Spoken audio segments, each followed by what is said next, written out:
Just when you think Riku's hair couldn't get any shorter after Dream Drop Distance, think again. Actually, it's kind of similar to Sasuke's hair, where it's like down in the front and then spiked in the back. It's pretty crazy.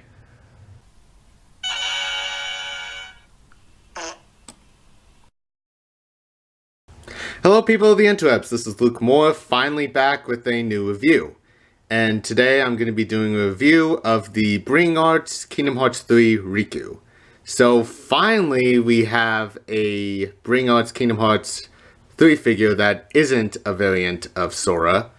And I know this figure's been out for a few months now and no one's really looking up reviews anymore, but I still want to get my opinion out there.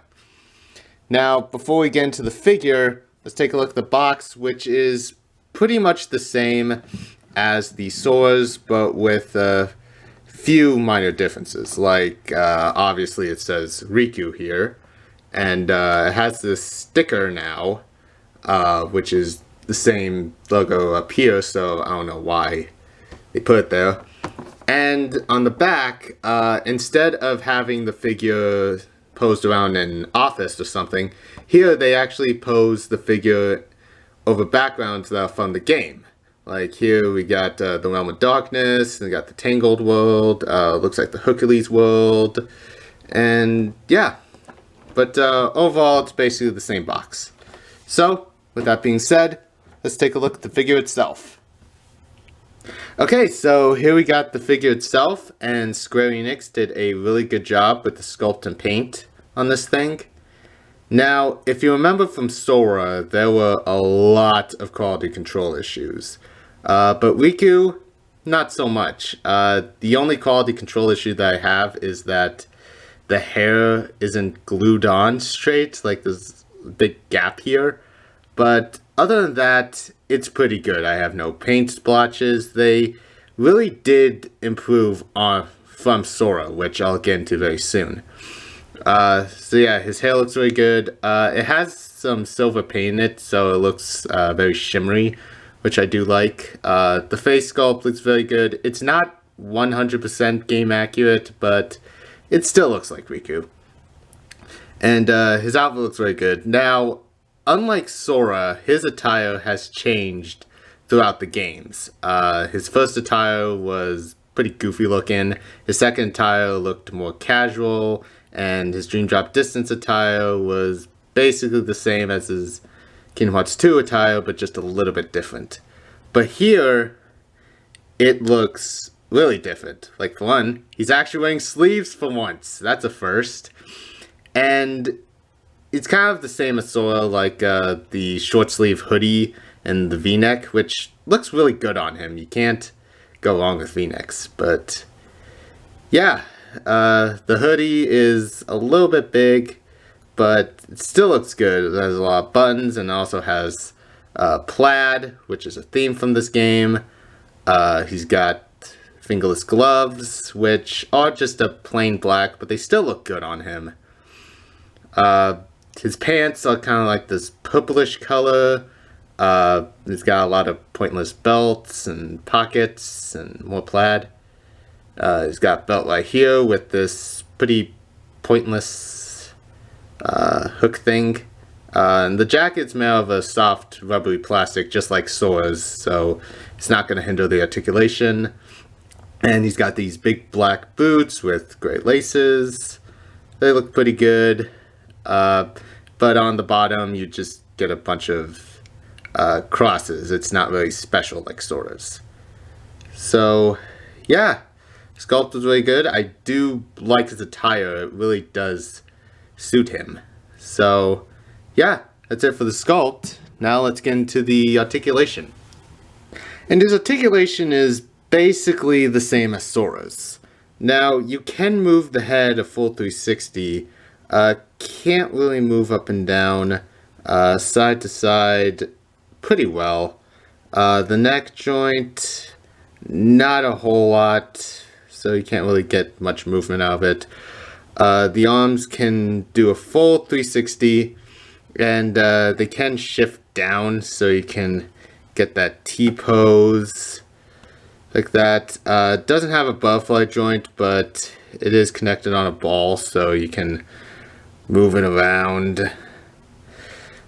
He's got a bicep swivel that can move full 360. He's got a single jointed elbow, which can go that much far up. The hands on ball joints so they can move around, twist, go wherever. That with the torso and the waist combined, it can go this far forward, this far back, and it can also rock around a bit. This crotch piece is made out of a rubbery plastic, just like Sora, so it doesn't hinder the articulation too much. The legs can split only about that much. They can go this far up. They can go this far back, so not a whole lot. And it has that same problem of getting caught in the legs, so you gotta work with them a bit. He has a single jointed knee, so it can go at 90 degrees, basically. His ankle can move a full 360. It can twist like that, and it can also bend forward and back. So yeah, not as flexible as the Sora, but what I really like about it is that the joints are a lot stiffer. Sora had what I like to call the Jazzware syndrome, where the more you move the joints, the looser they're gonna get. But with Riku, I don't think I'm gonna have that problem. They are very stiff. I feel like they're not gonna loosen over time. And now I'm starting to realize that the color scheme is similar to his Kingdom Hearts 1 outfit, like with the yellow and blue. So that's pretty cool. So yeah, that's it for articulation. Now let's get into the accessories. So when it comes to accessories, he does come with a fair amount. So first of all, we got his new Keyblade, which is called Braveheart, and it's sculpted pretty well. It's kind of dull looking because there's like no teeth at the end, but still it's good nevertheless. And the keychain is actually a real chain, and it has the Mickey head. So I'm gonna figure out what that means when the game comes out. And it's painted pretty good. Mine has a few chips in it. I don't know if that's my fault or it came like that, but oh well, it still looks pretty good. And we also get the same base that Sora came with the Kingdom Hearts logo, but they improved it. The arm is actually an improvement. It is a bit shorter, which may be a problem, but it isn't really for me. But check this out. It's not on those stupid ratchet joints anymore. It's just a normal arm. And on top of that, it gives you two different clamps with their own plugins. Now this is pretty cool because Sora, it just had this piece, and then these clamps were separate, so you could interchange them. But the problem is you have to get a screw to do that. So the fact that the two separate pieces is really nice. So they learned a lesson. But unfortunately, I'm probably not going to use this base. Simply because I didn't use Sora's. But I'm glad they fixed it. Yay. Now for hands and faces, we do get the standard looking face and the default fists. And we also get an interchangeable head where his eyes are closed and calm, and it looks pretty good. The hair is actually glued on a lot better than the default one. But I don't display this one with it because simply because the eyes are closed. But it still looks good nonetheless, and I'm waiting to see how they incorporate this in the game. And as for hands, we get two pairs of relaxed hands, like that. And we also get one Keyblade wielding hand and one open hand. Now, I really wish they came with two sets of each hand instead of just one, but it's okay. And the way you're going to change them, just like Sora, you pop off the head and then switch it. There you go. Now he's calm and concentrating. And to change the hands, same thing, you just pop them off. It's on the same mushroom peg, but once you do it enough times, it does get a lot easier. So, like that. And putting on the Keyblade is actually very easy, because this part right here actually detaches. And there is a peg right here, L-shaped peg, so it can only go one way.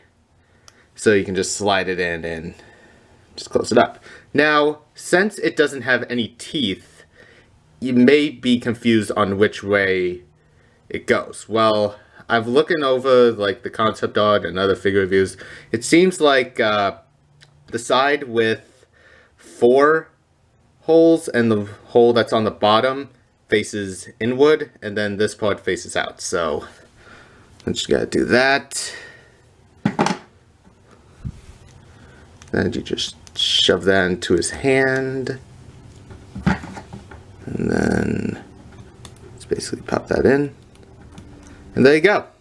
Now he holds the Keyblade, and he looks pretty good with it. However, it does go at an angle, so you kind of have to work with it if you want to have it straight. But yeah, overall it looks pretty good. So yeah, that's it for the accessories. Now let's do a little size comparison. And for size comparisons, here we have the SH Figure Arts Goofy, the Bring Arts Kingdom Hearts 3 Sora, and the SH Figure Arts Donald. And oh my god, Riku is a tall mofo. He just towers over everyone. Now I'm pretty sure this is accurate. They scale pretty well with each other, but my god, Riku is just a tall fella. And here he is next to the SH Figure Arts Kingdom Hearts 2 Sora and the Diamond Select Pete. And again, they scale pretty good, but holy crap, he's almost the same height as Pete. It's crazy. And he just towers over Kingdom Hearts 2 Sora.